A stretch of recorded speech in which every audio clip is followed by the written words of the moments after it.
struggles and troubles, because I don't Yeah. know about you, Robbie, but I've had this several times within the last 10 years of my life, where it's like you get really, I've gone really smitten over someone, and then that's all you can really think about for a while.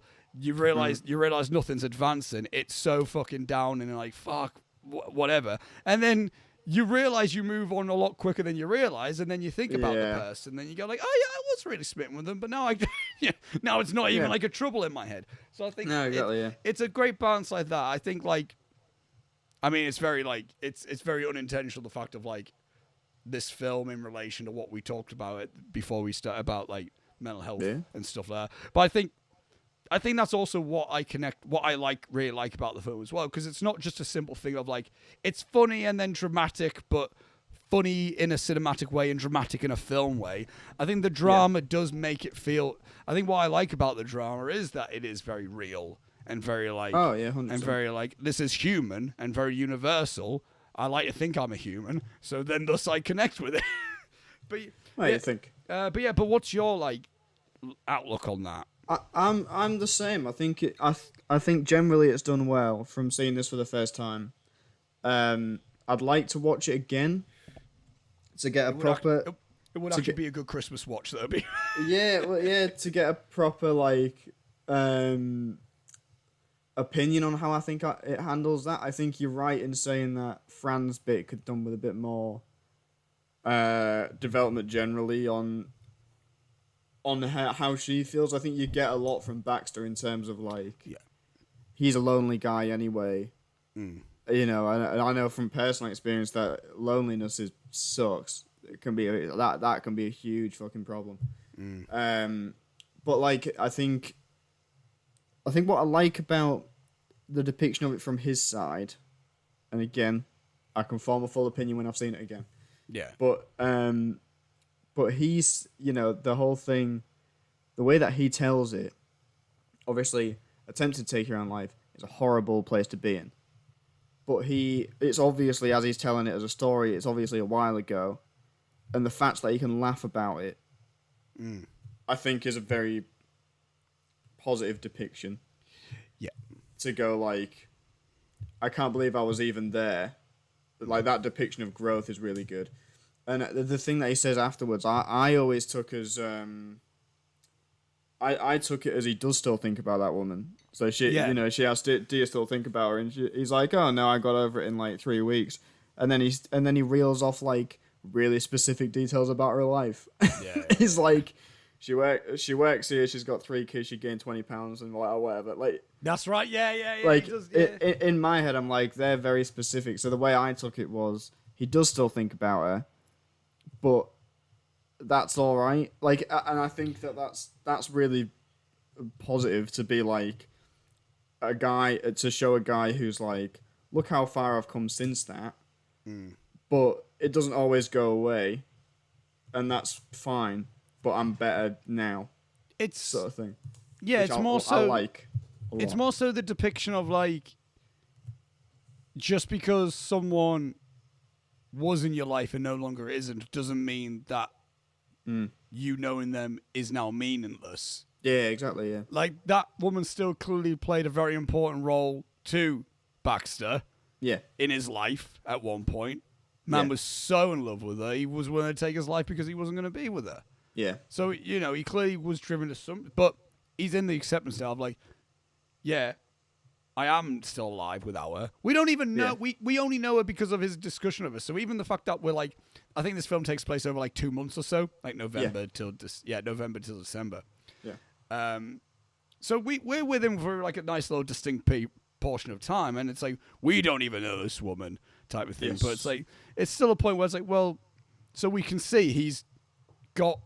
I mean, he's got feelings for Fran, and it's one, and it's not like even like a thing where like, and I think this is what, it's almost like quite a really beautiful way of like how that's made a point in the film, because I feel like so many like romance films, especially within like 40s, 50s. This film was made in 1959, although this film is a 60s film. This film does very, it's a very 50s mentality of it all, because it would be, obviously. Yeah, cool. But obviously, a lot of romantic films in that time period would be like, we're going to get together and we're going to get married and that's us for life. It's like, I don't know if I just like. I mean, even we look at like Philadelphia Story, a film that I like, you didn't. But like the whole thing with that film is like, well, the end goal's marriage, which in cinematic rule, and that means okay, bonded for life. That's us till we're old age and then die or whatever. Yeah. We don't even see Baxter and Fran kiss. No. I'm not even sure if we see them hug or embrace. You know what I mean? I'm trying to think about it. She gives him a little peck on the cheek. That's right. Yeah, when he gets punched, but that's about it, I think. Yeah. But there's no like. Oh no, because even when she runs up and then when she thinks he shot himself, he just opens the door and he goes, "Whoa!" and then they just kind of stand up to each other for a bit. But I feel like the fact that they've made that an actual theme and presence in the film of like, I was really in love with this girl. And then shit happened, but, you know, I'm kind of over it, but that's still, you know, she's still a very pivotal part in my existence. Yeah. They established that as a topic that, like, I don't need to know that Baxter and Fran worked out. I don't need to know that. I like how the film ended with them just playing cards. I'm like, this is what I want from the two of them. I want them to both be happy. Yeah, they're both not going to be involved with Sheldrick because Baxter quit. Brilliant scene as well of how they showed him quitting. Put down a key. Reference back to the fucking cleaner, like the office cleaning key. Just another fucking. It's like, you gave me the wrong key. No, I didn't. Yeah, I'm not going to need it. I'm not going to be working. You know, I'm like, oh, fucking golden man. So it's like he's moving out of that apartment because he's like can't afford it really. But I guess I'm just going now. Yeah. She's just left Sheldrick, so it's like. She doesn't need to see it. So it's like we know everything's been wrapped up in the story that we have seen. Yes. The story didn't involve Baxter wanting, I want to find the love of my life to get married. There's not been, and same thing with Fran. I don't think that's even like the beautiful thing about their relationship and connection. I don't care that they obviously there's romance there. There's romantic feelings there. Yeah. But I never got the feeling that Baxter was spending time with Fran because he wanted a bit of a shag. Yeah. Never got that impression whatsoever. It felt more like he just cared for her. Yeah, he just cares about her and he likes spending time with her. It generally felt more like that, where it's like, I like your company. Yeah. She likes his company. Let's just be with each other's company as long as we feel like we need a bit. And that's like the vibe I get from it. And that's like, fuck, man, there's not... I feel like that's almost the perfect amount that you needed for this. Because a lot of films either do too little or too much. In the sense, like, we need you to know that this is really important. So they're in love and they're going to make out. They're going to walk down the pew, you know, going to walk down the wedding aisle and, you know, all that. So they're going to have a baby. It's like, hang on, let's just, like... Just chill the fuck out, man. They weren't even a thing at the beginning of this story. Why do I need, like... The whole, like, why do I need to see them by the deathbed holding hands and saying that they love each other and all that? Yeah. Can't, like, just have them be like, they finally are like, I'm now happy. You know what I mean? Which is fine. Yeah. It's allowed. Especially for a story that is very much so just showing two characters trying to find that happiness and just going through the turmoils of just feelings. I think that's what this film is. It really is just the cycle of feelings and, like, how they, like ebb and flow. 100%. I mean, the bit about where he's like, where it's like he feels fucking gutted that he, like, you know, she stood him up at the Music Man. Yeah. Next time they see each other, she goes, thought you didn't like me anymore. It's like, well, if I'm being honest, you did kind of hurt my feelings, master. Yeah. It's like, I know it's unforgivable, all forgiven. Come and get a drink. It's like, fantastic. It's like, just want you to know, you did piss me off there, but whatever, come on. Yeah. And I mean, this is a weird pattern that I've just noticed. It's not really a pattern, it's only two. Two of the best romances I've ever seen happen to end on New Year's Eve. Is it a coincidence? What was the other one? When Harry Met Sally. That is right, yeah. New Year's Eve. Yeah. Kiss on New Year's Eve. Yeah. Maybe that's where I've been going wrong with any romance story I've ever written. Yeah. Oh, I thought you meant in life. I was like, maybe that's where I've gone wrong. I was like, Robbie, I think you're fine. Yeah. I think I think in that field you're doing okay. Yeah, me and Julia are alright. Like, but God, we'd have kids by now if I'd have asked her out on New Year's Eve. if you waited a few weeks later. Just a few weeks. 19th of December's our anniversary. I could have.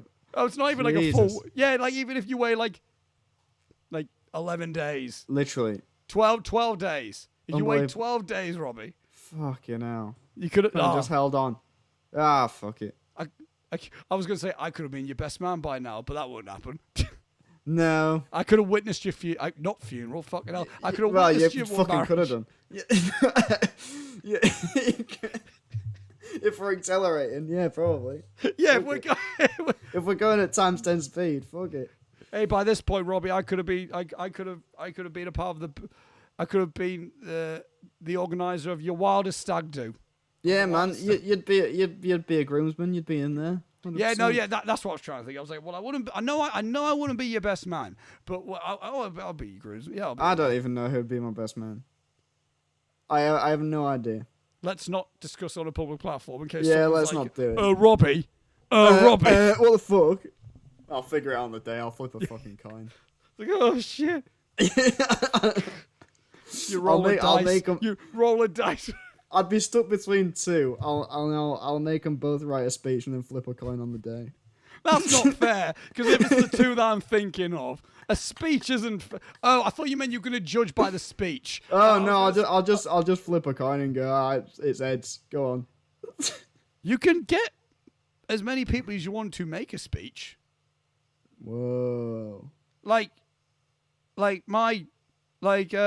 my stepbrother's wedding, my dad read a speech, but he wasn't his best man. No, it wasn't. Yeah, it was. He did read a speech. It was yeah, and the bride's dad also read a speech. Yeah, that one's a traditional one. Yeah, but it's like. Why are we talking about weddings? Because we're on about the. Where did this come from? We're talking about we didn't need one in the apartment to make me really get behind Baxter and Fran. Yeah. I didn't need Fran to become Fran Baxter. Yeah, that's fine by me. To get well into this, get well into the characters and everything in this film. Yeah, man. I think that's what it is. I think that's what always keeps me sticking with the film and what always makes me love the film a lot. Because I guess plot-wise, it's thin. If one about an actual plot, like if you were to, I mean, not thin in the sense, but like, if I were just to pitch the plot, what would be the interest there? I guess the interest would be like, what wacky scenarios does this hold with a bloke lending his? That's what that is. But the film isn't a wacky scenario film. The film keeps me like always coming back to it because like fuck, I like Baxter. Yeah, God, I like Fran. God, it's good to really just like. God, I know someone exactly like Sheldrick, and God, fuck that guy. Yeah, fuck that guy. Do I know? I don't know someone like Sheldrick. I know people. I fucking do, and he sucks. Is he someone that I know? No. Oh, I was gonna say. He's whole zone. I think I know who you mean. Possibly. No, then I would know him. I don't know either way. No, I don't think you would. Yeah. If Leo was listening to this. Leo wouldn't. He'd clock it straight away. He'd know exactly what I'm talking about.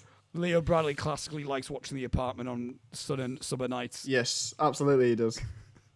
I'll fucking make him. I think he'd like this a lot. I think he would. No, that's another thing. I think because obviously we talk about older films on this podcast, and we always try loop around in the sense of like, hey, for anyone who might like these types of films, you would also like this film.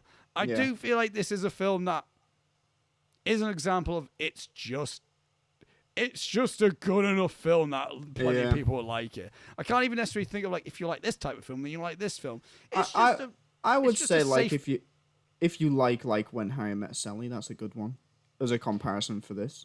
Yeah, I mean, I always say it on like letterbox lists that are like of the ilk where something like A 500 Days of Summer is there, or Annie Hall is there. Like those almost like the indie rom-coms I see this game loop, like A Little Miss Sunshine I see, like those types of like, God, I love Little Miss Sunshine. That's a fucking good film. I watched that a few weeks ago, Julia. She'd never seen it. And you told me. God, tears by the end. It's great. When they're dancing to Super Freak. So good. Super Freak was playing on one of TGI's for lunch today, and that song just started playing, and then my mind just went a little bit. Yeah, straight to that. It's perfect. Paul Dano in that film. top Me- stuff. Steve Oh, Carell it's in that great. film, amazing. Incredible. Did he get an award for it? If not, he No. should have done. No. The film did win original screenplay, though. Best original screenplay did go to Good. Little Sunshine. Fucking should have Yeah. done. I was. Best That's not a bad idea, actually. I've just thought. You know, when we put the Instagram posts out, and by we I mean you. Yeah. Because, as people probably know, as soon as these cameras have stopped rolling, I don't do fucking anything. That's Robbie's contribution with it. I don't do fucking anything around here. Although I'll message you. You're coming up on the Saturday, aren't you? Yeah, man. Right. I'm gonna message you on the Saturday morning. Yeah. But I'm gonna say it now as well. Oh, God. Bring back my hard drive. Oh, yeah, I will bring back your hard drive, yeah. And then what I can do to you, Robbie, as well, Yes. I can then transfer some of the commentaries that are just sitting on my hard drive because I can't fit a thing to do, and I don't have the patience to edit highlighted videos for commentary I would tracks. love to do that. I need practice on Avid. So Give that me could be those highlight that could be videos. Robbie's thing. We've got them. Yes. I've got the files on my fucking hard drive, but I can't be fucked to do them. I will try and get the Batman ones out next week in time for the Flash. That's I mean, the not Flash comes happening. out this weekend. It's not happening, Robbie. Why not? No, because I also want to almost release them all like when we've done all the others as well. Ah, fuck it. We can do the fucking Nolan ones or something for another release. I guess With so. with the return of Keaton, we should release the Keaton ones. They're there, ready to go. Well, we also need to release the Adam West one as well because we kind of like led onto it. Yeah, the Adam West one we could. Yeah. Well, that was the first one we did. So even if you just give you them and that could be your thing. But, That's fine. But that, what were you gonna say? Like, I was going gonna to say, like if you like, it would be a good thing to have like the film that we're doing. Scroll across one. It's a bit like this as an option one. This is an option two. If you like these, you might like this. That would be a good shout. I think that's a good idea. Because I think put a post-it note in that. Put a pin in that. Yeah. Because I feel like that'll be a good intermission chit-chat. Yeah, man. About because I've been thinking about stuff that Reese has said to me involving the podcast. Reese-ifer Brewster. Yeah. But Fuck's he been on about? A bit of that we talked about last week. Oh, last right. week. When we won the last podcast, how Reese stated the fact of like maybe fitting like more modern films sometimes, and I was like, that's kind of not what the theme of the podcast is. He goes, yeah, but what about some of the big ones? I'm like, well, everyone's doing the big ones. It doesn't mean that we're gonna like. Yeah. To be fair, I've also had experience when I've tried to like release review. When I did Heel Pictures, like I would watch the film's release date, get a review out instantly, put all the hard work to get 20 views on a video. It's, you know what I mean? It doesn't equal results, is all I'm saying, because there's so many people doing the same fucking thing. But I feel like to somewhat close out the thoughts on The Apartment, because I feel like, I mean, again, there's so much to like gain from this film. I think there is, and I think it is just people just worth going to fucking watch the film. Really, it's like 2 hours and 5 minutes, I think. But my God, every scene is like flies by. It's like a film. In my head, I always think to myself, "Oh, it's like an hour and 40 in it." No, add like 25 minutes onto that. What? Yeah. I'm like, yeah, but do you know? I mean, we said this like when we were talking about Some Like It Hot. In my head, I'm like, how the fuck is like how? Like, what could you cut from this film? Yeah. And I think like, and it would be interesting going through other Billy Wilder. I might have Double Indemnity on for a season. In the future. That's a serious film. That's a serious film he did. That's the one with Fred McMurray. It's a film noir type of thing. Really, really fucking good, man. Really good. But I think what Billy Wilder... I was just going to comment about the directing, because I also think the directing and blocking's really fucking excellent in this. But one thing that I also do love, which is another combination... You know how I said before, like how Billy Wilder's really good in this film? He's clearly a good writing and directing combo, because he clearly wrote the film with the knowledge of how it's going to look. And I think one of the best examples of that in this film is when Baxter's talking to Fran, and she goes, "Do you fancy walking me a Subway?" He goes, "Nah, got a date." And then we get a shot of a woman in a lounge, Fran walks away. That's exactly what I was going to say. He walks over, and then just as he gets to walking past her, yeah, she walks away with a blow because she wasn't with him. And it's like, yeah, mate, that is because that wouldn't have been what it was without the writing, but it wouldn't have been as executed beautifully if it wasn't for his directing of that scene. Yeah. It's fucking great.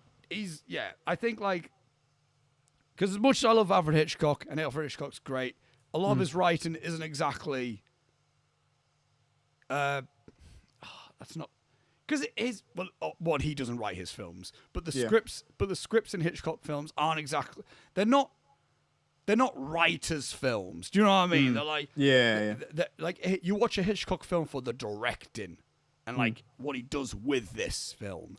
Yeah. Billy Wilder is such a good writer because of the lines, of the story beats, but he's such a good director in how he almost like makes a thing of it all. And again, I want to probably end. To wrap it up, I want to say some, a few of my favorite lines that just pops in my head. There's the bit of where he's still alone in the bar and he's talking to the woman, and then he starts saying what he is. He goes, "Nope, no family, nope, no girlfriend, nope." He goes, "I couldn't be in an empty apartment." I said I was alone. I didn't say my apartment was empty.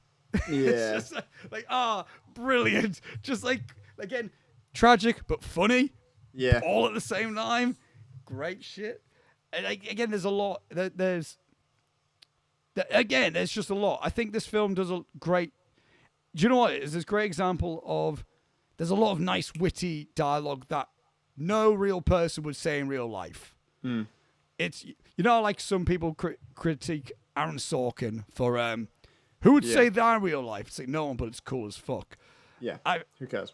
And his stuff's really showy and really cool. Billy Wilder almost does that same type of dialogue, but it never feels showy.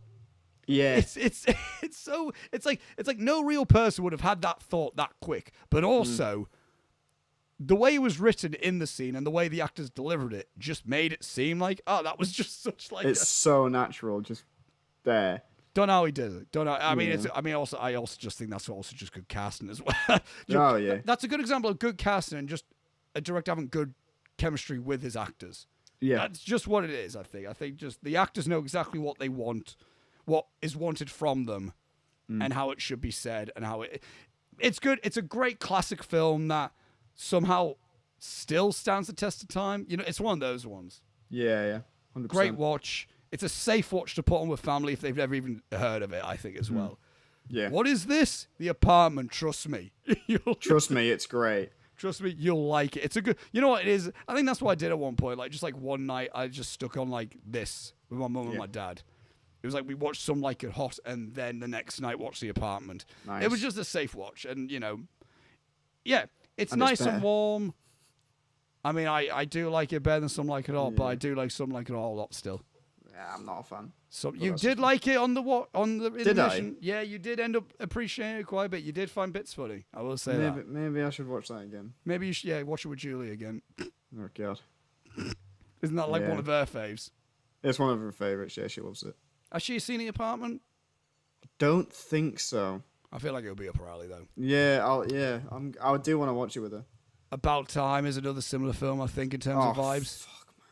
Not plot, but I do think Domhnall Gleeson and Rachel McAdams do have a lot of like similar vibes. Similar vibes to Jack Lemmon and Shirley MacLaine. Yeah, great fucking. That's one of my favorite movies ever. I need to rewatch that. I've only seen it once, but I really liked it a lot. I love it so much. Yeah. But it's one of my top 10 all-time favorites. Fucking love The Apartment. Yeah. Rounding off, Robbie. Absolute banger, mate. I've got nothing much more to say than has already been said. I will hand on heart say that regardless of literally my favorite film of all time that we did on this podcast one time, and the two Christmas movies which were fantastic, this is probably my favorite movie that we've ever talked about on this podcast. So happy. It took us 49 episodes. We've finally done it. We're getting on an upswing of this season, is all I'm saying. It took we're at the halfway point. I will admit, I didn't have to make some changes to the episodes this season. solely based off the reception of the Red Shoes and how we felt. And okay. I do think it was a good discussion. I do think that actually did, like, it did lead to a good episode, and I do think good shit was said. But I also did think to myself, fuck, I can't keep, like... I can't keep putting me through this. Like, this can't be only this season. You know what I mean? I can't, like... I'm not saying, like, we haven't only had... I'm not saying we've only had bad shit. Again, we've had Shawshank. Yeah. Which you liked. You didn't like The Big Boss. Not a fan, really. yeah. You didn't like The General. Yeah. You liked Modern Times. Even if you didn't love it, but you liked it. Yeah. And The Red Shoes was The Red Shoes. But I did have to look and be like, and I'll say it, and this is what I'll say. Because this will lead on to what I was going to say about, like, when I said, let's put a pin in what we were about to say. Okay, about general intermission structure and stuff. Because obviously there's a reason why I picked the episodes. And I remember when I was, like, in Leeds with you, and we were talking at the bar, and I ran through with you the seasons, and obviously you forgot them all because that's what happens. Because that's my brain. Yeah, which is fair. It do be like that. A lot of films as well that you probably have never heard of as well. So you like never heard of that one. A good chunk of them are they're films that are like highly acclaimed within like the film fandom circle, the film purist circle. Yeah. Now, in my head, I'm like, that would, and there's not a lot of videos about these films. So that's a good. So in my head, I'm like, well, that would be a good way to do it. To get your first view on it, and then discuss it. That was a good whole basis of the inception of this podcast anyway. Hell yeah, man. You never seen the Godfather films. You told me you watched the first Godfather for the first time ever, and then I got the idea of like why that would be a great series of anything. And so we did that, We've had gems where you watch The Conversation, you never even heard of that film. You're like, fucking great. So am I. And I'm like, well, maybe there's instances like that. But I also know you as a film watcher, Robbie, and I know the types of films you like. So then it's taken me a few films to actually realize where it's like, what was the point of even showing him that? Yeah. What was the point of even going, you know what, The Red Shoes? Yeah. Because it's a film that I love, but it's also like, but it's not even like with the Philadelphia Story where you didn't like that film and I liked it. But it could have resulted in a funny conversation because of how silly the film is anyway. Yes, yeah. You can't laugh at The Red Shoes. Yeah. If you don't like it, it just sucks. Yeah. Because it's like, with you not liking the Philadelphia Story, you're like, what the fuck was this scene? What the fuck was that scene? Whereas with The Red Shoes, you're like, I just didn't like the story. It's like, well, there's not very much we can do about that. And there's like a film that like I've taken this out. Okay. I've taken a film and replaced it. I did replace next week's episode as well with another film, and I will explain what that is when we get to it. I'll say it a little bit as well. But there was a film, not next week, the week after. That it was it was going to be of the film E.E., which is a Taiwanese film from 2000, which is a film by Edward Yang, film that I fucking absolutely adore. I've seen it once, but it was one of these films where I watched it once, and I'm like, fuck, it's like that really profoundly like impacted my life in some way. Shit. But it's like a 3-hour like family drama. And in my head, I'm like, right, you're either going to be really roped into this or you're going to be bored shitless. And in my head, I'm like, is it worth the risk? This is a risky one, boys. Because either you're gonna get just as much as I did out of it, or you're gonna be so bored by it. Yeah. And the way that I pitch it, it's like The Farewell, but better in my opinion. I don't know what The Farewell is. The one with Awkwafina that came out a few years back. The one where she... it must have been Leo I was talking to about it. Okay. Enough. But it's the one that made people realize, Awkwafina can actually be good dramatically. Yeah. It was it came out like 2019, I think it came out. Okay. So it's recent enough. But it's like that type of thing. And I'm like, I mean, it might be interesting you watching it, but maybe not a whole intermission episode of it. Yeah. Or whatever. And maybe I might just make because then in two seasons from now, I had Edward Yang's film A Brighter Summer Day. also on there, because my thought was like, well, we would have talked about EE, and then we could then talk about A Brightest Summer Day. Yeah. Both EE and A Brightest Summer Day are very high on Letterboxd rating, so that's why in my head I'm like, it's not just me plucking favorites out. It's like, these are acclaimed films within like the Letterboxd community. But A Brightest Summer Day is like 4 hours long, and it's a similar pace. It's not a family drama, but it's kind of coming of agey. Okay. But I'm like, but it really depends if you vibe with that tone. So again, in my head, I'm like, well, what's the point of having that film if you're not good? Because if you watch EE and go, that was fucking boring, I'm like, well, there's no saving you with A Brightest Summer Day. So in my head, I'm like, well, I would almost want to do like a video just, you know, like how I did the One Car Y marathon video. Yeah. But just do a video on EE and A Brightest Summer Day. You know what I mean? Like, just do it. So I'm like, there's still a place to talk about that on the Intermission, but on a podcast episode, I don't know. I don't think so. And that's where I was going to lead on to briefly talk about stuff. One, I've also changed. That was the other thing. Because next week's episode, I'm not going to reveal what the episode is just yet. But next week's episode, there's a few reasons why I changed this one. Okay. To be fair. Not for anything in particular, but next week's episode was going to be on an Akira Kurosawa film, because we always have to do, we have to have an Akira Kurosawa film each season. Yeah. But that was going to be, and then my thought with that was it was going to be on the film Ikiru. It was going to be Ikiru, which is the film that Living is based on. Oh, yeah. Okay. So I thought, well, that's a nice, timely one. But also I thought what would be cool is, like, that would be the first Kurosawa film that isn't a samurai film that we would discuss. Yeah. And that would be a nice outlook. But my thought, this didn't change massively for, like, a huge reason. One, I don't own the film, and it's one of these ones where, like, I have to buy it or whatever. Yeah. And it's, whatever.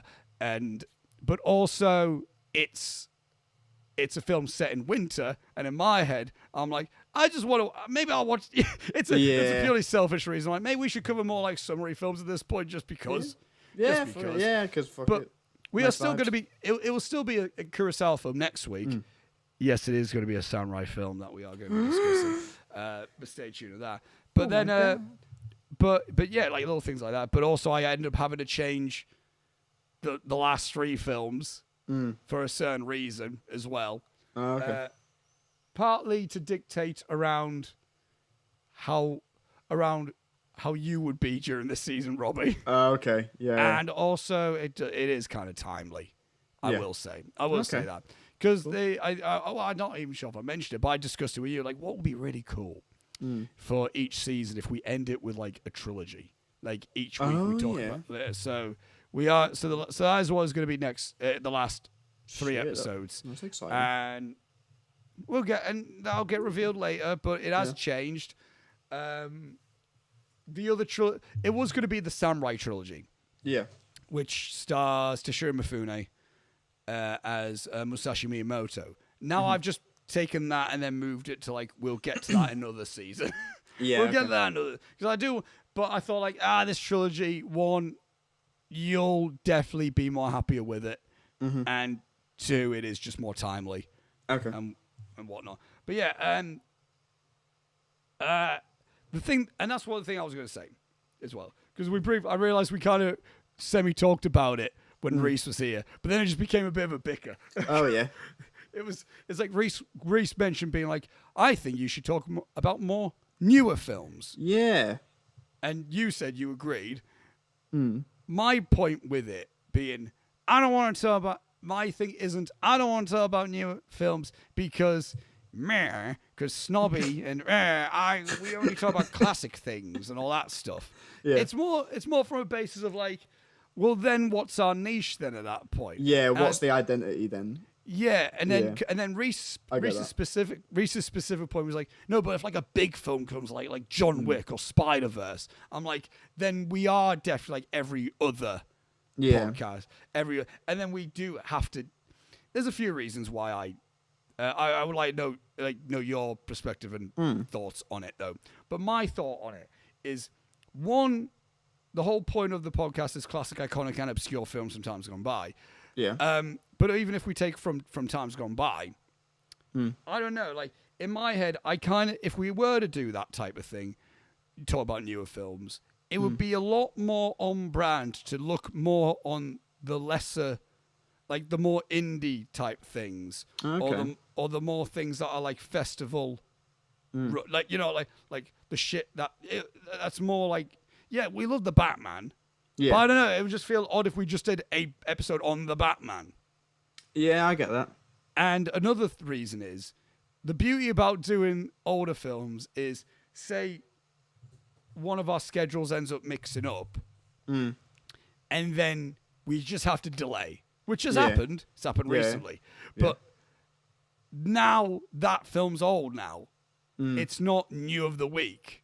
Yeah. So then we have to keep following up, being like I don't hate the idea of seeing what's new out in this. Like, I don't hate the idea of doing a podcast where what's out this week? Let's watch that and then talk about that. I don't hate that idea. I just don't think that's what the intermission is. Yeah. If you know what I mean. If you get what I mean. And I don't hate the way that we do it in the sense like we talk about it.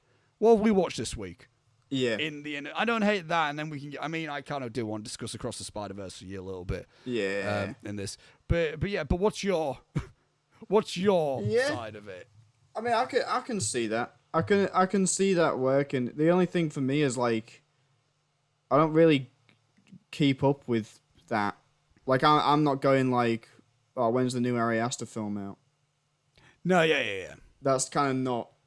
I don't usually go to the cinema to watch those. So, like, it could work. It would just mean kind of being told, this is out this week, go see this, so we can talk about it. Which is like, I can do that. Absolutely, I can do that. I'd have to keep up with it a bit more, I guess. What's your, like, thought on, like, the concept of even just talk about newer films anyway? Because I'm not even saying like I necessarily want to do a season where we do talk about Beau's Afraid's out. Let's talk about that. Yeah, whatever else is out. I don't know. Like Infinity Pool is now out. Yeah, you know what I mean. It's like films I'm gonna see, but I almost kind of just want to keep those films just to watch and just not worry about fucking around with them. I would say, I don't know if it's even a thing about watching newer films. I don't know if it's like more accessible. Is it more well known that you're thinking of? Well, not even well known, because like that's not the point to me. Like the point is to like, highlight films that people won't have seen, which I like. I think it's like it's a really annoying fine line to tread, but it's like them not being on streaming services and stuff that you can easily access. It's more of the feasibility of how you're actually able to watch these fucking things. Well, it's like, for me, but also for like the audience, because like, people aren't going to be like, I'm going to rent this movie. No, just for the sake of listening to us bicker about it for 2 hours. Like, no, I get you. Do you know what I mean? I guess. I mean, I was very experimental with this season in a regard of I'll try to like do a bit more like more of like obscure things. Yeah. With them, and it's funny because it's not even like the Red Shoes isn't even obscure. It's obscure to a lot of people, but I also think The Apartment's obscure to a lot of people. I think it is. I think it's more of like. I mean, that definitely won't be an issue with the trilogy, is all I'm saying, that we're going to be ending this season with. Okay. But I think I might have an idea of what that might be. I would be surprised if you didn't know. And if I'm right, I'm neither confirming nor denying it. You do realize that if I'm right on what I think it is, I'm going to be ecstatic. Okay. You realize this, yes? Okay. Yeah. If it's what I think it is. Okay. It would be the biggest apology for the Red Shoes I've ever seen. It would be the best thing that's ever happened. It works both ways, is all I'm saying. It works both ways. Oh. But I think it's... I guess, like... I mean, to be fair, I am... Yeah, I'm... I don't even know my end point with it. It's just more so, like, I guess, like... It's weird. It didn't even necessarily happen loads. It happened with the Red Shoes, and then it's like, I guess, like... Yeah. That was it, really. It wasn't even like a disaster of a thing. I think we've had worse episodes. Oh, 100% we've had worse episodes. We've had worse episodes than the Red Shoes. Yeah. But, like, I don't think we've necessarily had shit. I mean, the Shawshank Redemption episode wasn't the best. Yeah, but that was technical issues. That was that was yeah, that wasn't the best. That wasn't our best work. No, I was disappointed because we were having a good conversation, and then just the delay got longer. Fucking gutting, man. And then I'd be like, oh fuck. Isn't it? Yeah, it's interesting though. I don't know. I still like, because I get what Reese means with it, but then my thought was like,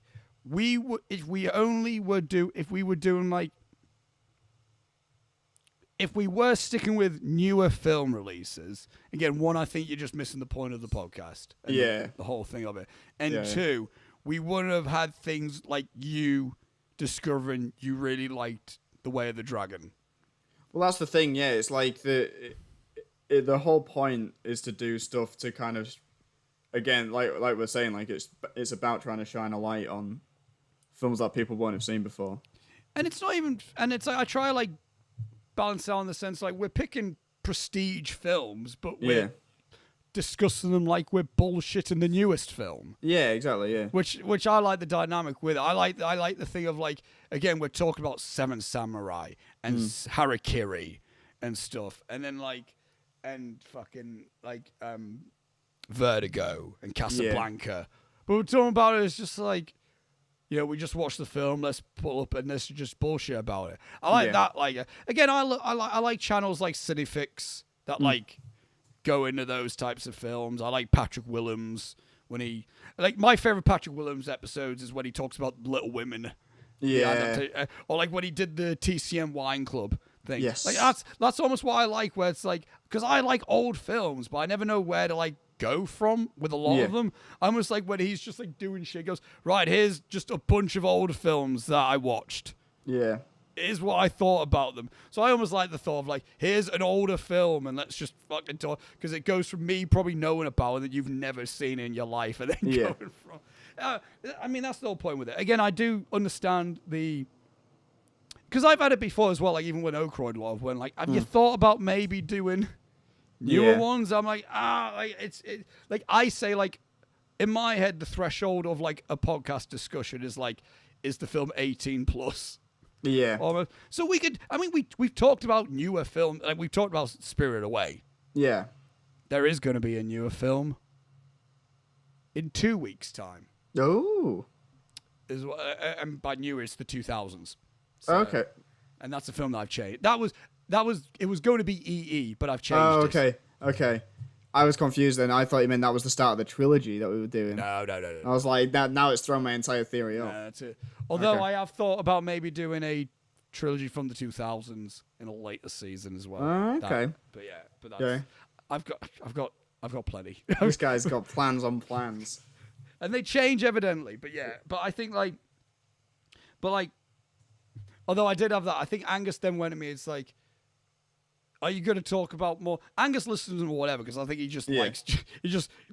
I am mate. Hey, how you doing, Angus? Hi, bro. But I think like Maisie at one point, she went, when are you going to do one for the girls, Oscar? You know, I'm You're getting called out. You fucking pig. I'm like, hey. I mean, we have done technically. Have we? I mean, some Like It Hot could be lumped into that, or like. Yeah, I guess, yeah. There's probably another. Is the Red Shoes? No. Nah. That's not for anyone. Hey! I don't know. Although, like, I don't know, maybe we could like throw in like, at one point, I don't know, like a Heathers.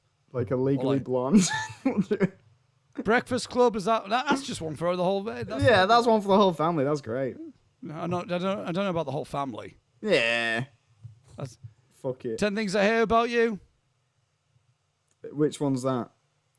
Heath Ledger, Julie Stiles. Ah, yeah. I was thinking of Clueless. No, How to Lose a Guy in 10 Days is what popped into my head when you said 10 Things I Hear About You. Awful movie. Absolutely dog dirt. me and Julia watched it one night, and we just sat there like, we sat through the whole thing, and when it finished, looked at each other and was like, "What the fuck was that? Why did we watch that for so long?" Me and my ex did that to another Matthew McConaughey rom-com called Failure to Launch with Matthew McConaughey. And so, like, what the fuck was that? The fuck Awful is this? film. Awful film. But yeah, no, talk to Kate about it this Saturday. Yeah, okay. No, she loves Hollow's Guy in 10 Days, so go for it. Oh, fucking hell. That'll be funny. Awful. That'll be funny. An awful film. That will be funny. But yeah, but I think it's interesting. If it's more so like, I don't know, like, I like, do you know what it is as well? Because I think as well, there's a little advantage because Reese pulled the thing as goes like, he said it, you know what Reese does the thing that Reese does. That, and part of me thinks like, isn't Reese start listening to these now? So he's going to hear this. Fuck yeah. it. Anyway. Bitch. But you know what I mean when I say this. And I've said this to Reese as well. So it's not like a thing where I hide it from him or whatever. Where it's like, that man, he could maybe say one thing and it's, it doesn't get on your nerves. Yeah. Like he says some of that in any other person could have said it and it could have felt like a personal attack. But he said it and it's, haha, whatever. Yeah. But then he keeps saying it. And then it starts feeling like it's a personal attack. It's like, fuck off, I know. Yeah. Like, and he kept doing it where it's like, he first said it at one point when he went, sorry, I'm getting a FaceTime from Julia. Oh, okay. Sorry, give me 2 seconds. I'll give you I don't think she knows I'm recording. Well, evidently. Hello? Yeah, I'm recording, sorry. No, it's okay. I should have messaged you, really. Okie dokie. Thank you. Won't be long. Bye, Julia. He said bye, Julia. Love you. Bye-bye. God bless. No, I love that girl. But, you can cut that out. She'll be very embarrassed. I'm not going to keep that in. Oh, God. But Reese did a thing where I think at one point when I went like, and anyone who listens to this, Reese goes, yeah, all four of you. So I was like, okay, haha, whatever. But then at one point, he then said at one point, we went, I mean, I love you boys, but also, why do you bother saying an episode is delayed? Because who the fuck watches them? And I go like, and then I got really fucking pissed off at that. It's not the fact that I'm like, we've got you, but it's the fact of like, what? Why was that a comment that you made? So unnecessary.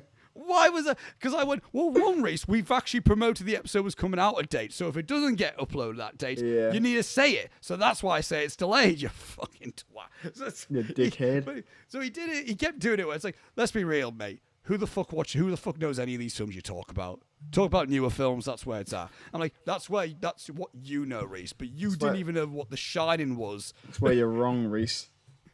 But then my point being, like, yes, to certain audiences, yes, who the fuck would know in certain films? But also, we then find beautiful little gold mines like the Bruce Lee thing that we discussed. Big Boss didn't do as well. Hasn't even reached 100 views yet, I don't think. What? So that's weird. No, the Modern Times Charlie Chaplin episode's been our most viewed this season. That's like nearly 200 views or something. Weird. Interesting. Yeah, okay. Interesting.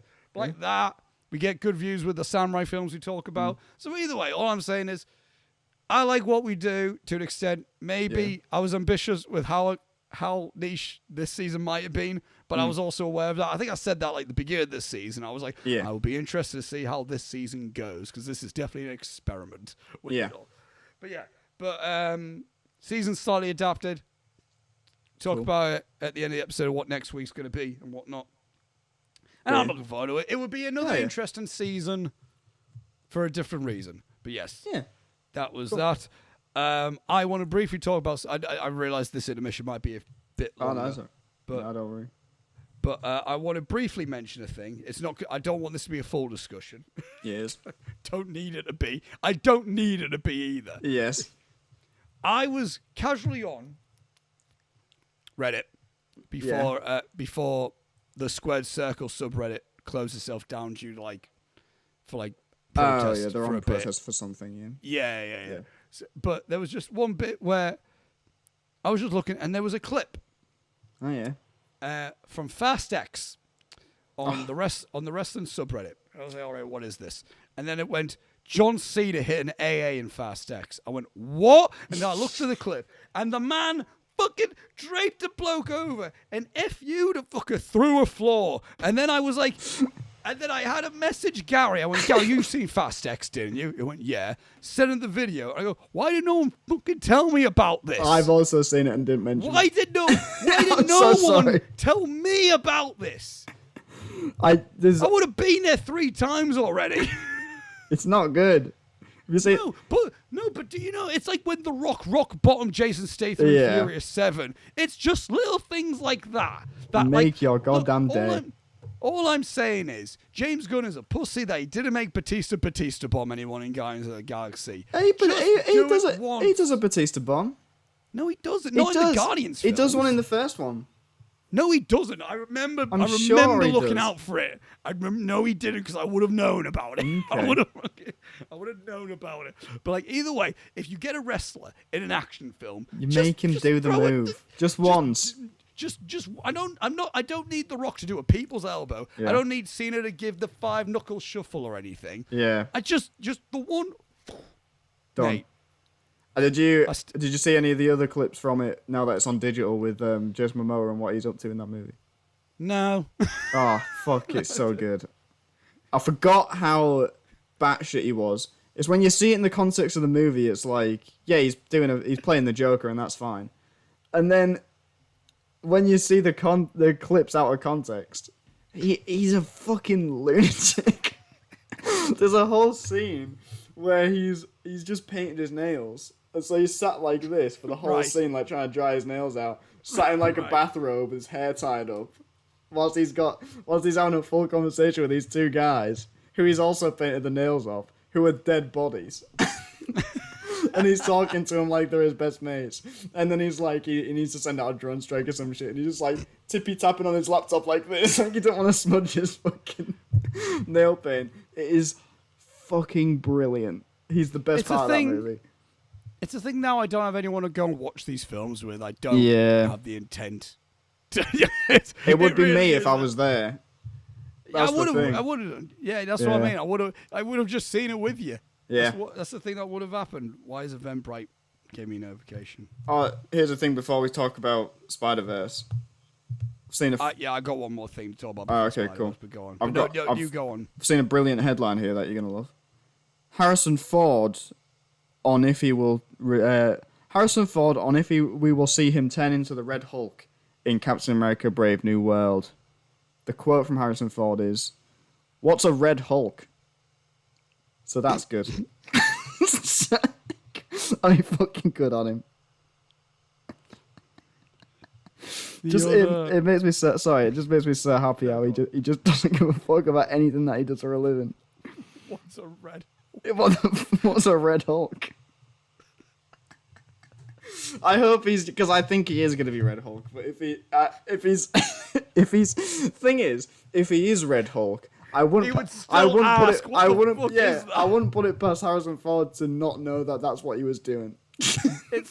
It's like when Christian Bale got asked, "How's it feel being in the MCU?" and he goes, "What the fuck's an MCU?" Yeah, what the fuck is that? So good. I'm an old soul in that regard, where like I don't give a shit about like it's not even about the MCU. It's about being involved in the cinematic universe. Yeah. It's just like I just did a film, mate. What the fuck? Yeah, I just want to see a movie, to be honest. Yeah. That's not my car, is it? Hang on. Is your car alarm going off, sir? I can hear a car alarm. It's going to be hilarious if it's yours. It's not, my lights aren't flashing. Okay, you would have just seen me go like, shit! Fucking go! You just hear me go, oi! Get out, man! Get fuck off! Jesus Christ. But the other little point I wanted to say before we go on across the Spider-Verse is, I said I've been quite dry in watching films. And then just, Muse is done until the art gallery shoot. Yeah. I did the, I was cinematographer on a film for Terabithia Films this past Sunday. Oh, yeah. For Amman Rashid's Yeah. Directed What a it. man. I owe Really is. I owe a good bit of my job to that guy, so thank you, Oh man. yeah. Yeah, no, shot was cinematographer in his film, Mm-hmm. so that was good. And then it got a point where I was like, oh, God. Like, I looked at my calendar, and this week I'm like, oh, I'm got any arc shifts on. Mm-hmm. The only thing I've got on is the Fisher Dawn Experience 2. Yeah. Or this, Hell which yeah. is this Saturday. Yeah, man. So I'm like, well, apart from Intermission recording, I don't need to be. I'm not mad doing anything with film, whatever. Oh, maybe I could stick on a film. Oh, yeah. And the mood that I was in, and the mood that I gravitated Oscar. towards, is Oh, like God. I just went, all right, what do I put on? Mm. I went, Requiem for a Dream. It's been a couple of years since I watched that one. Get that. Why do you do this to yourself? Why do you do that? What do you mean? Why do you do that? Hey, it's a fucking banger. Fucking love that Jesus film, man. Christ. But Fucking hell. it did get to the end, and it did get the end. It was like close to midnight. I was like, fuck me. Yeah. That was, God, yeah. There's a reason why that's not a regular watch. But I love that. It's a fucking great film. It's probably Jared Leto at his best, Yeah. acting wise. Do you see him climbing that museum? No. It was a video last week where he was just started climbing the side of a museum in Italy without a harness or anything. But he wasn't dressed for it either, so it looked like he was just walking through Italy. And he'd made a bet with someone to go like, fucking bet I could climb that. And they're like, what the fuck are you talking about? And he just started climbing it.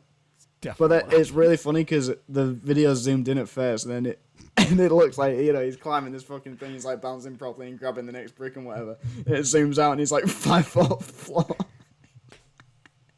It's fucking brilliant. I'll try and find it to send you it. It's so good. I want it, right, yeah, and the point that I was going to make, what I found really Sorry, amusing yeah, go on. the thing that I found really amusing in Requiem for a Dream. Oh, yeah. Yeah, it's the bit. It's one of my favorite shots ever, and it's the one where it's like him and Jennifer Connelly are like led. And at first of all, Jennifer Connelly, that sort of steals my heart in every fucking thing. Oh, yeah. And even in Top Gun 2. Even the Hulk. Well, I didn't see that. Yeah, well. I feel like I should preface not everything I've seen her in. Everything she's ever been in. Not everything, because she was a child actor, and I want to preface nothing in the 80s. Nothing in the 80s. Oscar, dear me. No, because there's a weird collective on the internet that are like, whoa, Jennifer Connelly in the 80s was fit as fuck. I'm like, I hope you mean from... And I hope you mean at the earliest 88 when she was 18 years old, and not all the other. Remember when I tried to oust you as a pedophile that time on in the Godfather Part 3 country? Yeah, no, I do remember. It did. Pretty good. Why has it happened several times as well? It's not a theme. There's not a theme. There's no smoke without fire, mate. Hey, it's smoke. It's just saying. For the record, Oscar's not a pedophile, as far as I know. I was so close to getting you in trouble there. Is all. Yeah, as far as I know, Oscar isn't a pedophile. He is yet. I'm not. You know, I know there's an age difference between us, but he has not groomed me into doing this podcast. I did it because we're friends. Joe tried to make it out of me. He was like, yeah, it was. He's been telling actors, yeah, it was really weird. He looked at me as an 18-year-old and went, oh, he could be me. I'm like, that's not what happened at all, Joe. That's not at all what happened. It's like, yeah, you cast a little 18-year-old sad boy in your film. It's like, Joe, you auditioned as a part of a module in... I didn't sort out an 18-year-old to be him. I like that, though. That's funny. He also wasn't 18, he was 19. Let's make that very clear. Your Honor. Your Honor. I played the fifth. But the thing that I was going to say... Yeah, sorry, go on. So, yes, Jennifer Connelly, absolute babe in everything in 1990 the 80s. onwards. Yes, yeah. But there's the point where it's like Joe Leo and her like led on the floor, and it's like an over... Yeah. It's a top-down camera angle, and it's like swirling round and then moving up. Oh, yeah. And then and then I'm like, oh, it's a fucking really good shot. I fucking love that shot. It's really good. And then I notice like there's like things surrounded them, and it looks like pill or like something. And I'm like, that's cool. And I went, not the shot from the Suicide Squad. That's Hang on a second. It's just Jared Leto once again laid on a floor. So And I'm like, hang on. You're right. You start to cross your eyes, and suddenly the billboard's turned into knives. And then he's going. That's weird. Do you reckon it's in his contract? He has to. He has to have one of those shots where he's laid on the floor, surrounded by dangerous things. I mean, I don't think he was like that in Fight Club. He got laid out in Fight Club. And then there was a top-down shot of him on the floor. Wasn't there a top-down shot of him spitting out blood though? Maybe, yeah. It might have been a close-up when he was let down. Okay, either way. There wasn't one of those in American Psycho, though, was there? No, I don't think there was. Unless there was one of him on the he plastic. He gets axed. With the axe His in the blood head. surrounding him. Yeah. Yeah, that's good. That's a good bit. We should keep that going. Every time that he does anything, Morbius. I think he was probably one in Morbius. And while we're talking about Jared Leto, I want to just get it out there. Yeah. The 2 singles that I've released for the new 36 to Mars album. Stuck is a fine dance track that's got a nice groovy beat to it, and if it played in the club, it would get people dancing. And it's fine. Oh, okay. It does its job there. The next one, which I can't even remember the name of it, which is the newest release one, which I think says everything, is really dull and boring. Oh, that's a shame. It's not even like I want 36 to Mars to be rock again. I just want them to be good. I just want good music. You know what I mean? Well, that's the thing with me. It's like when the new Arctic Monkeys album came out. Sucks. And it's like I don't even dislike the last one where they weren't really doing indie rock anymore. It's just like I just like good music, and this is fucking boring. It's even like, I don't know, because like Love, Lost, Faith and Dreams, their album, that wasn't a rock album, but that had like some fucking bops on it. And then like even the last album called America, which everyone shat on, I'm like, there's some really good songs on here though. Yeah. So I've never even hated a 36 to Mars album, but I just feel like, especially this last song, it was just a really lazy song. Yeah, I didn't have any. I think it was got I think it's like it was called Life is Beautiful. It was just really like surface level of just like, isn't just life men? Yeah, like, Jared, you've done this same song for 5 hours. You've done this. It's the same one. Do different shit. Anyway, that's the Jared Leto section, which I'm gonna have to chapter that now. Yeah, and just being we talk Jared Leto. I've been fucking duped by the Arctic Monkeys, actually. Just to put that one out there. What have they done? So, my sister had had spare tickets going for Arctic Monkeys tour that they're on at the moment. And I was in Sheffield. The show that she was going to go to that she was selling tickets from was in Sheffield, which is where the Arctic Monkeys are from, and it's where I've seen them before, and they were fucking incredible. Right. And this fucking doofus right here turned them down. This fucking idiot who's got 2 thumbs and is a fucking cunt. This guy, right? I refused them on the basis that it's the tour for the new album. The new album's shit. The fucking set list. Holy shit! They were playing things that they haven't played since like 2006. Oh, the amount of songs they did off the new album, 2. The rest of it, they did fucking Mardy Bum. They did Fluorescent Adolescent, I'm pretty sure. They did like every song that I love was all on that fucking list. It was like the best songs off every album. And it was the only 2 that they played off the new albums were the only 2 that I like off the new album. Oh, so you would have even been fine. I would have even been fine with that.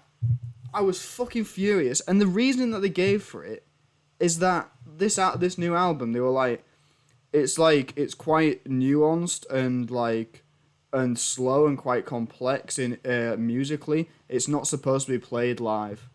And I'm like, what the fuck's the point in what? What are you talking about?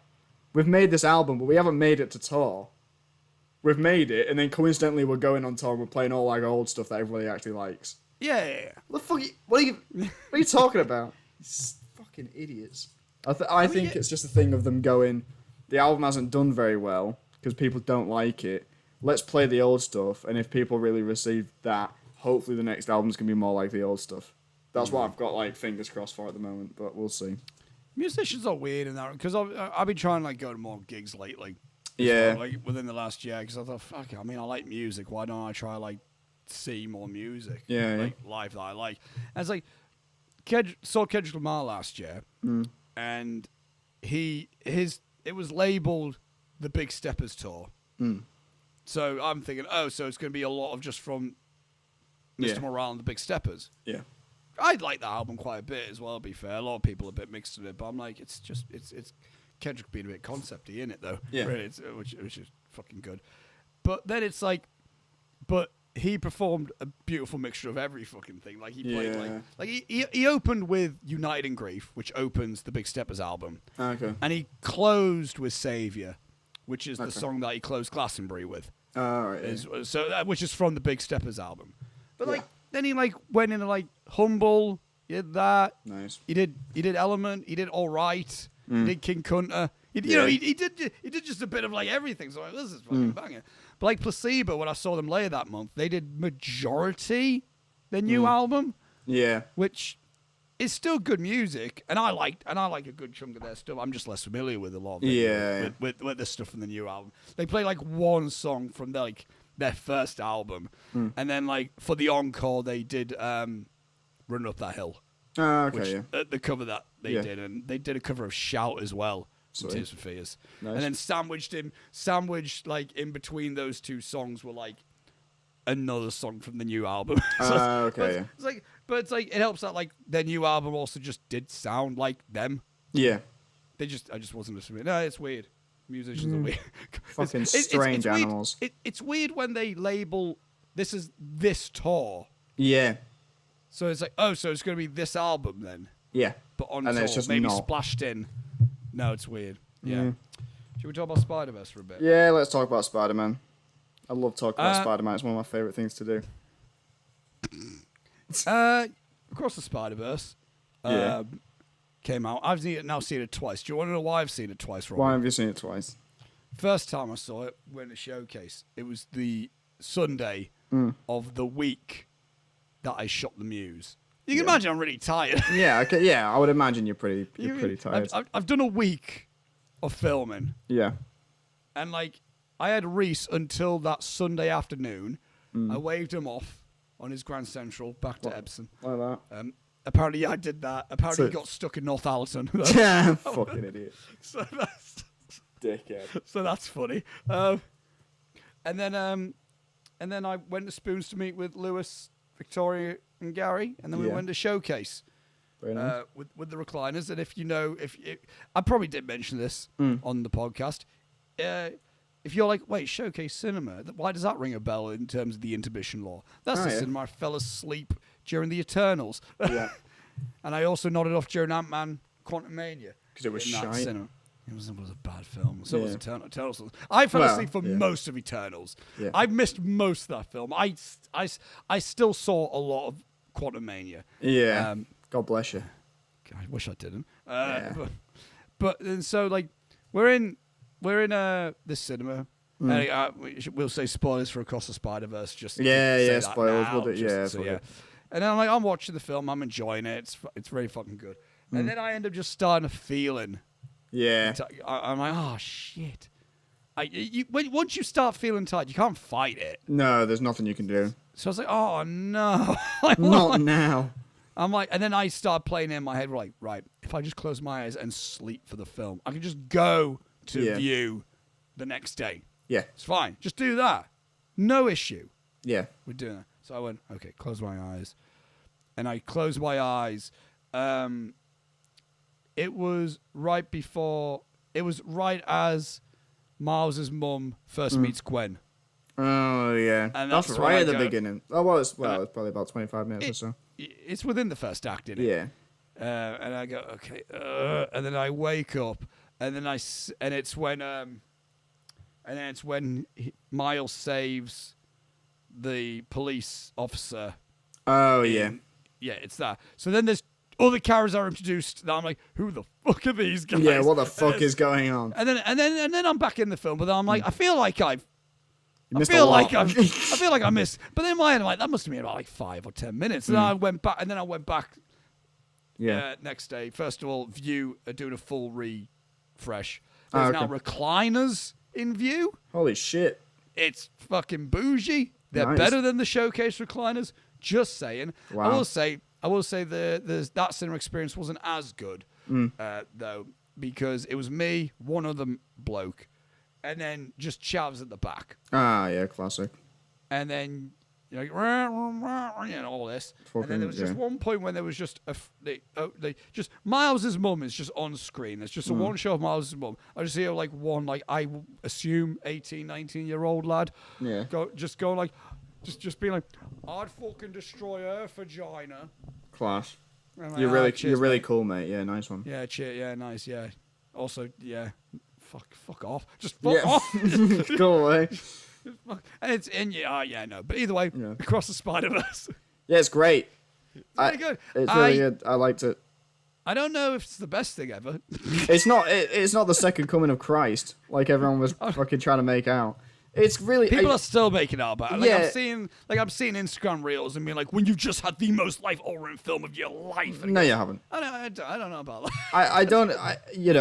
My thing on it. I was speaking to Reese about this the other day. I think it's all we've spoken about since we've both seen it, which was about 2 weeks ago now. He's just been sending me Spider. Yeah, it's just constant Spider-Man memes on Instagram. Man has. I sent him one Berserk meme because now he's watched Berserk. So I sent him one Berserk meme, and he goes, "Is this all it's gonna be now?" And I go, "Occasionally," and he goes, "Oh, good." Meanwhile, he sent me 5. He sent me 5 Spider-Verse memes in the last hour. It's so good. I love it. But yes, it's what I would say about it is it's fantastic. The animation's amazing. That's fantastic. The character work that's fantastic. The character work is great. What did you say? Fuck off. Miles is great. Possibly my second favorite Spider-Man. Film Spider-Man? Yeah, probably is. Yeah, he's brilliant. Any of those weird people behind online. Andrew Garfield. Yeah, behind Andrew Garfield. Fucking Jesus. Any of those weird fans, quote unquote fans, I don't consider you fans, on Twitter that are like, Miles isn't Spider-Man, he's Miles Morales, that's a different character. Spider-Man is Peter Parker and he can only be Peter Parker. Hey, you're missing the fucking point. Yeah. You're a fucking moron, actually. It's as if there's multiverse. It's as if anyone can be Spider-Man, and that's the point. Why are you gatekeeping it? Oh, I know why. Because you're a fucking racist. You suck. Anyone has the opinion that Miles Morales isn't Spider-Man is a moron, and you're not a Spider-Man fan. You're a dickhead. Anyway, my main thing about it is people going, "Oh, it's better than the first one." Robbie, don't you think it's better than the first one? I don't know because I've only seen half of it. It's half a movie, which is fine. My opinion is on it. I know that Julia and Julia's brother were more disappointed with it than I was because they didn't know about the title change. Right, okay, yeah. The same thing happened with Victoria. Yeah. Victoria, credits hit. Victoria turned around and she looks at Lewis like it was his fault. You know I hate films that don't have an ending. Yeah. It's like, well, because if anyone doesn't know, it was initially Across the Spider-Verse Part 1, and the next one's going to be Across the Spider-Verse Part 2. They changed it. They said, They changed it once they delayed this one to this year, didn't they? Yeah, they changed it in the similar way that Infinity War and Endgame were initially Infinity War Part 1 and Part 2. They were like, they're just such different films that we decided that we think this should... And it's like, sure, but it's clearly a first half of a story. Yeah. So I think having the Part 1... would make sense. Would make more sense. I loved it either way. I think the stuff they do canonically with the multiverse and the lore and all the stuff around that, and how this again, we're doing spoilers, so fuck it. This particular events that happen to every Spider-Man. Yes, yeah. That's fucking great. That's so smart. Big fan of that. Because, you know, they're on about this. Every Spider-Man has a police captain that dies. And Andrew Garfield obviously is shown on the screen with with Dennis Leary dying in his arms. My question is, they introduced Captain Stacy as a character in the Tobey Maguire movies in Spider-Man 3, played by the farmer from Babe. So is there a scene in a potential Spider-Man 3 sequel that we never saw where Tobey Maguire's holding the farmer from Babe in his arms? And also, that means that in upcoming movies, when's Tom Holland going to meet a police captain? Because as soon as he does, that guy's for the fucking shopping block. That dude is dead straight away. But it's a really interesting concept. I also love the thing. I'm kind of steamrolling this for a second, so I apologize. Yeah. But I love the changes they've made to Miles and his story. Because I think, again, the creators are very aware of that group of people that think that Miles Morales isn't Spider-Man. And is like, they've literally story-wise, it turns out that the spider is not from the universe that he's from. Yeah. He was never supposed to be bitten. If he wasn't bitten, the Peter Parker of that Earth would have lived, and this spider would have bitten whoever it was supposed to bite. So he's like a cosmic mistake, and he was never supposed to be Spider-Man. Fucking so good. And in terms of like the arc of a character that's so unsure of himself and unsure of like if he's even good at this and even if he's even supposed to do this, to find out that he was never meant to is fucking heartbreaking. It's so sad. So, big fan of all that stuff. I think, just overall I really liked it. I don't think I liked it as much as the first one, but because I've only seen half of it so far.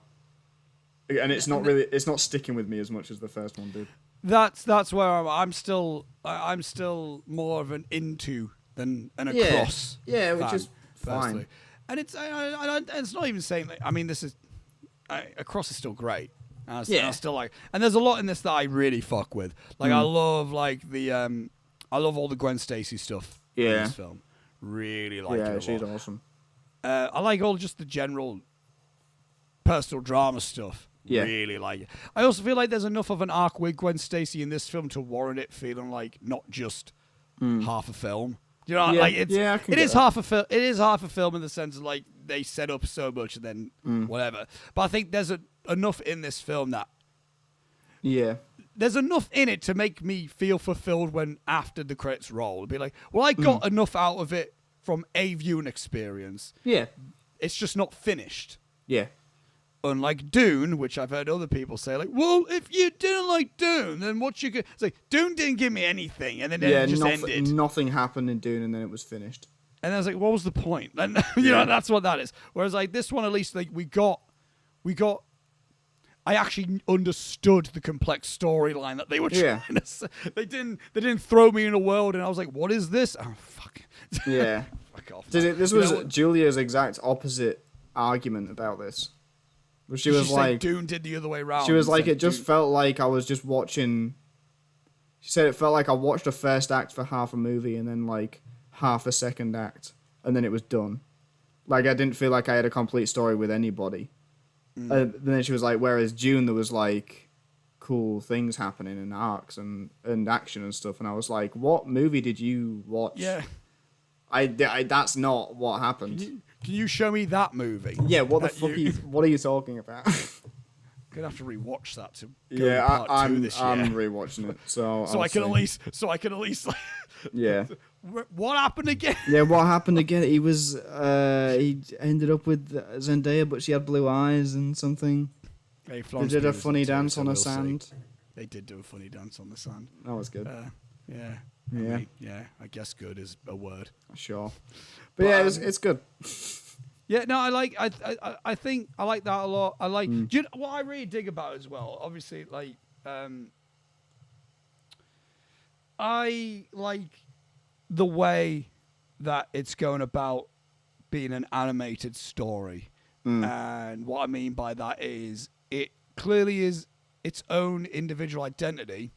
The Spider-Verse films are their own individual identities, but but I can feel influences.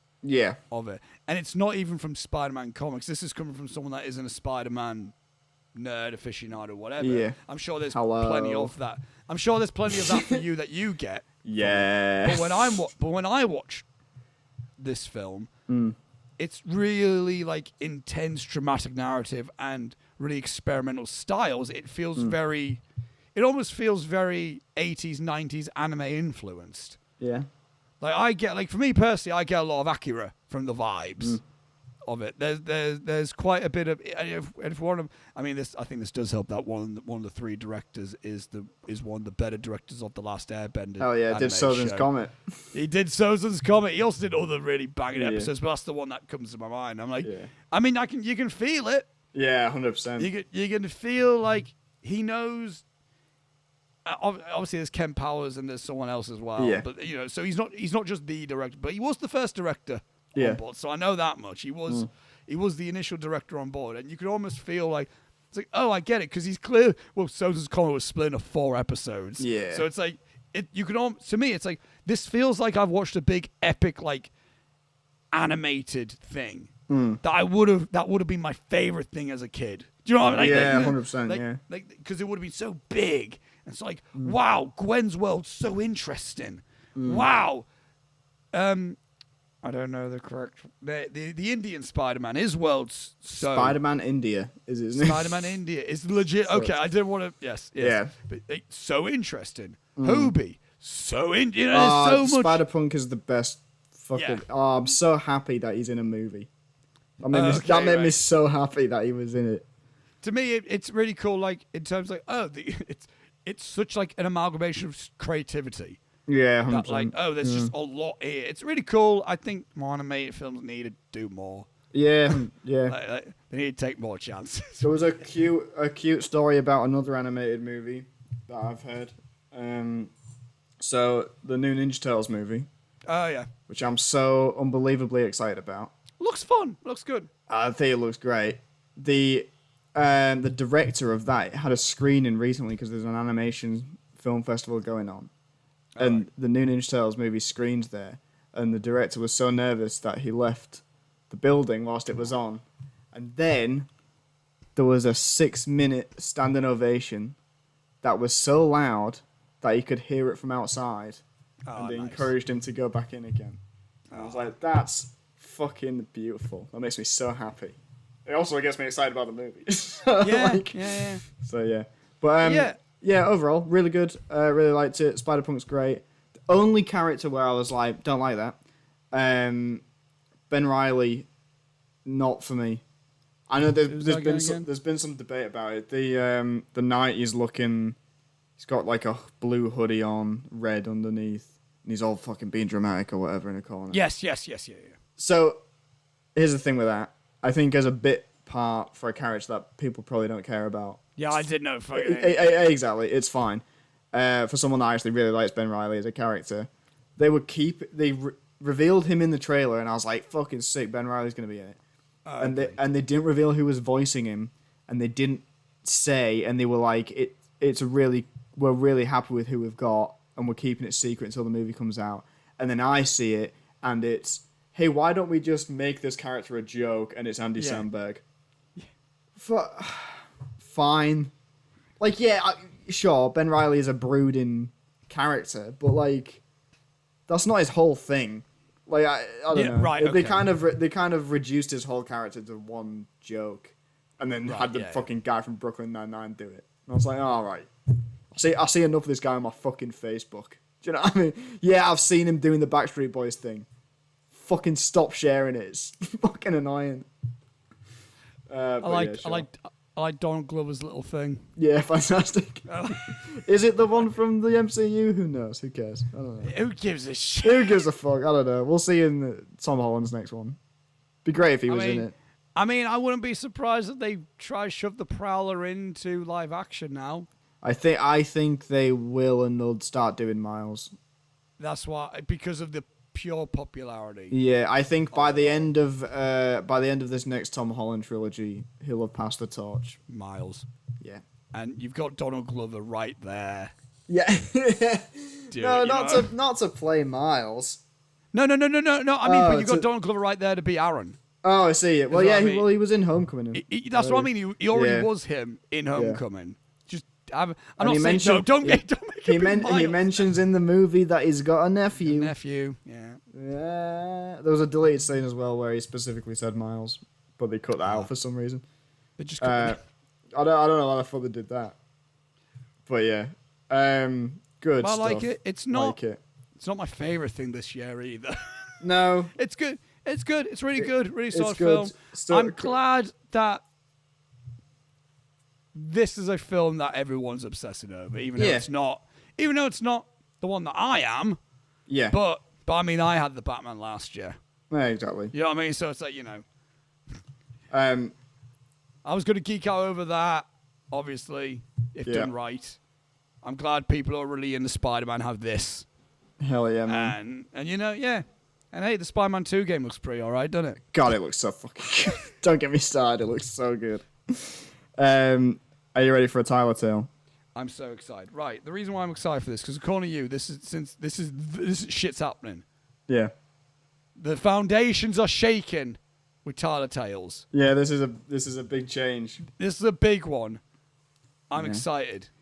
Can I make a request? This might be a bad request.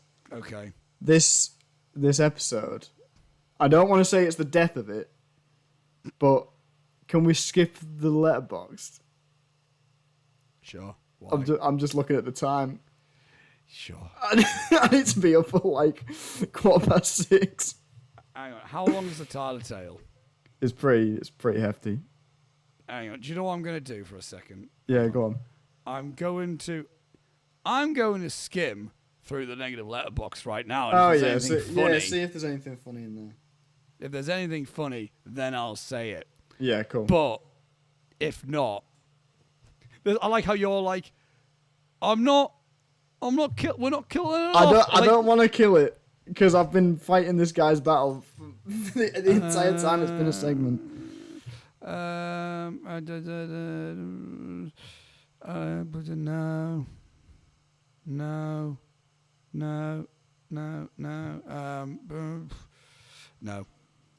There was nothing entertaining in that. Oh, for fuck's sake. So there you go. Oh, you're joking. So there well, you go. At least we know. Tyler Tale. Ready for a Tyler tale? Here we go. Tyler rides his noble steed Lungcrush across the barren shitmarsh between Selby and Leeds. He rides into town like some kind of proud bird. Oh, puffing his chest out in that. Yeah, puffing his chest out in that. Eventually, he dismounts Lungcrush. I must do the rest alone, like. Thank you for your service, you fucking scrumptious bastard. He slaps Lungcrush on the ass and sends him on his way. He's on Robbie Street. It's time. Let's go see the big man, like. He sprays a bit of deodorant and aftershave and heads towards the house. And just before entering, is shat on by a seagull. Oh, you fucking twatbag! He feels such catharsis in this exclamation that he notes he must apologise to Ellie for initially turning the offer down. As he heads into the house, he's sure he hears some hissing down the corridor, but it's probably not. As he gets to the top floor, he notices the door to Robbie's flat is wide open. Shit. Oh, fuck! Tyler storms inside, pulling his Redcar Cricket Club cricket bat from its sheath. I thought it was a breadstick. Yeah, don't worry about it. Yeah. If anyone is touching my foot in Robbie, I'm gonna gouge your eyes out with this bat, and that will not be fucking pleasant. And it's me. Tyler, mate, chill fuck out. You're here! Oh my god, you've actually... I am canon now. You're officially canon in Tyler Tale. Robbie is sat having a cup of tea with Lewis. Nah, alright, Mr. Tyler. I was just drinking some pee. It's tea, Lewis.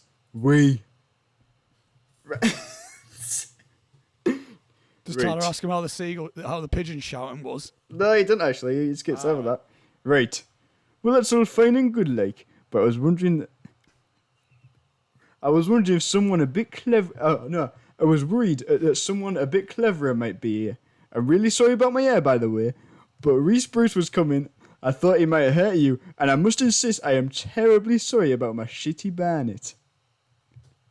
No, everything's fine, mate. I was just having a chat with Lewis about what he intends to do with his team. His team? Duh. Yeah, Tyler. I have an officially canon registered team now. It's fucking mint. What? He stops himself. What was that like? Duh. What? Nothing. No, you definitely started saying something there, mate. Starting with a W, I think. Duh. Maybe I've given the game away, like. Lewis? Duh. Do you really think a fucking idiot like Lewis would be able to complete the legal documentation to form his own team? Lewis rips off his own face, and it's revealed to be Reese Bruce. Oh my god. Flashback! And I'd like you to actually edit in flashbacks from previous Tyler Tales. I've been setting this up for a while. I'm going to have to find them. Valentine's Day Massacre. Lewis was never there. He wasn't. Leo, in a previous episode, called him a knobhead for missing the funeral. He did. If you recall. I don't fucking believe it, like. Read and fucking weep, cunt. There's a new power in town. But what about Team Lewis? Team Lewis never existed. This is a Team Reese town now. Come out, fellas. And ladies, of course. From the shadows comes Joe. You know what he's like. Yeah. Tyler has another flashback, if you could edit this one in, to when he was on the train. And he distinctly remembers hearing a hissing sound in the baggage area from above his cabin. Why would he have heard that? Because Joe was there. Why was Joe there? Because Lewis was there. Reese was there. Wearing another fucking Mission Impossible mask. Disguising himself as an old woman. Fuck. Ellie follows him, and next, Angus and Gary. Jesus. It's time for a change in leadership. Well, Angus and Gary are Team Oscar. What's happening here? Angus and Gary approach Tyler and Robbie and smack them in the head with the butts of their Tommy guns. Everything goes to black. That's where we leave off the Tyler tale. That's never the end. That's the end, bitch. You've just crossed the Spider-Verse this month. So yeah, Team Lewis never existed. I have some questions here. Yeah, go on, sorry. Because I went through episodes to try and make sure that I wasn't tying myself up in a random knot. Go on, ask all your questions you like. Right, so Lewis he wielded himself. His team was established. He then wielded himself in Team Oscar, even though he's got his own team. Is this Reese's way of being infiltrated with Team Oscar to get the in though? But also, my other point is because Angus and Gary are Team Oscar, they were never Team Lewis. Yeah. So I'm not saying anything in particular, but also, hey, Team Oscar and me have yet to be actually canon in this. This is true. We're a presence, but there has been a presence known in the Tyler Tales. Yeah. You know, Joe suggested carpet bombing. Yeah. Yeah, he did. Yeah. Yeah. But yeah, no, I'm fascinated. I thought more would have happened. Last week's was more. It was more action packed. Yeah. This one was kind of built around the twist.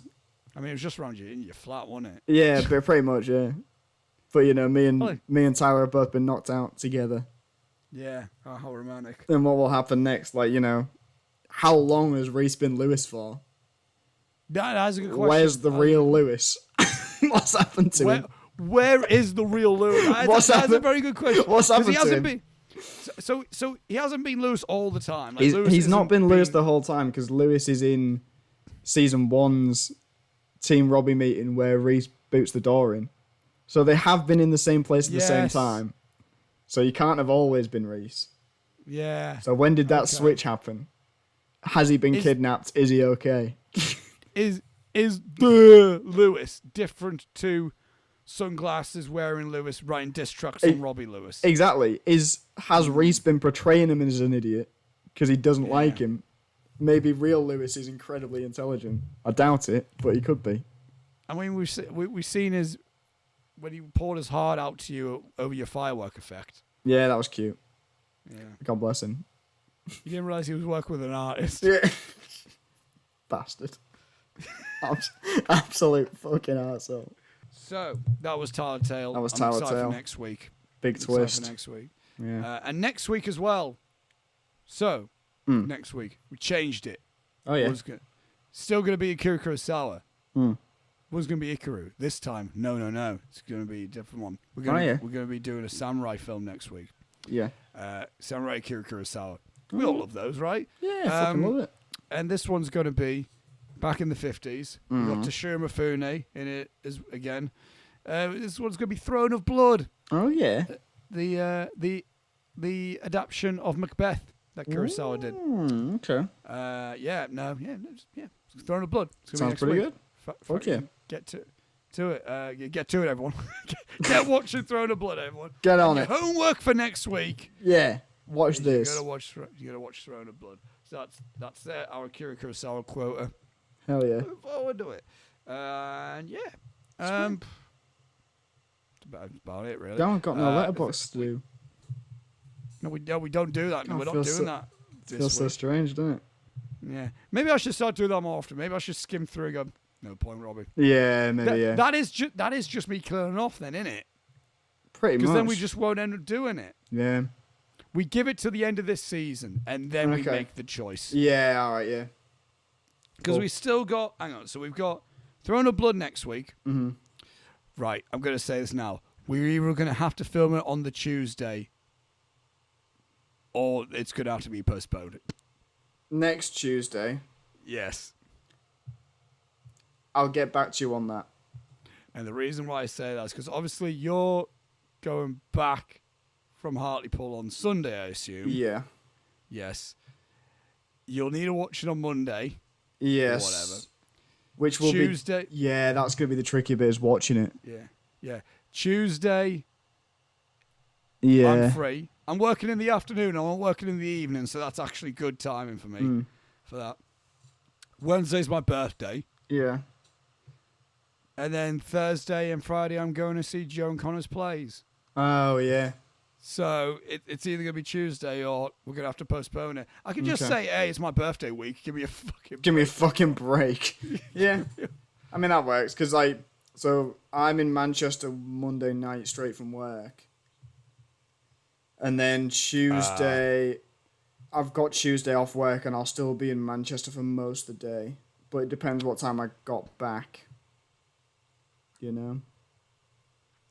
Should we... Do you know what I could do? It's going to be such a broken season. I could always just no, because the marathon videos take time.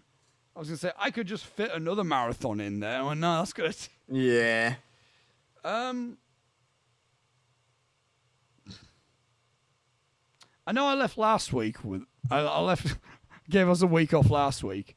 Because I'm being honest, my motivation just wasn't there. But I don't want to have another gap week. I don't know what we're going to do. TBD, I guess. I don't know. Yeah, we'll figure it out. But it's either going to be next week or the week after that we're going to be talking Throne of Blood. I don't have another marathon on my hard drive that I can just whip. Yeah. I have another one. There's the commentaries. Yeah. Flash comes out this week, Robbie. It won't even happen. You won't even be able to do it. No.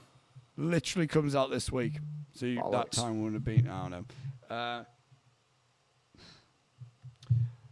know. We'll talk about it on the weekend. Yeah. we'll talk about when I see you in person, Robbie. But yes, so Throne of Blood will be the next intermission episode. Yeah, man. It's either next week or the week after. Keep having a look. Keep an eye on the Instagram for that information. Hell yeah. And yeah.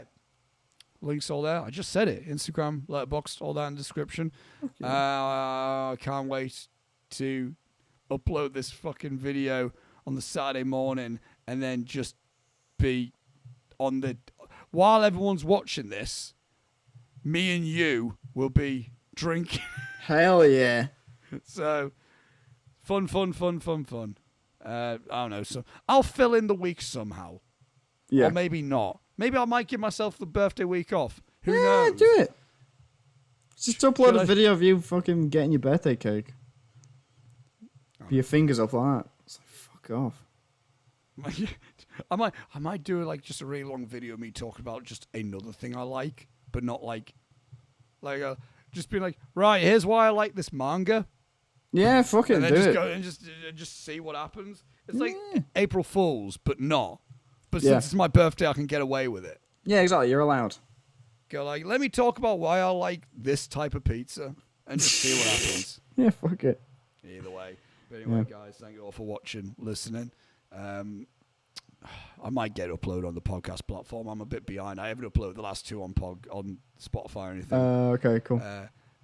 Anchor had my Wi-Fi had a fit. I'll say that. And so I don't know. There might just be a bulk of podcast episodes. That I just Fuck yeah. Fuck it. According to Reese Bruce, who the fuck watches these anyway? Yeah, fuck it. Yeah, till next time, everyone. Sign us off, Robin. Ta-da.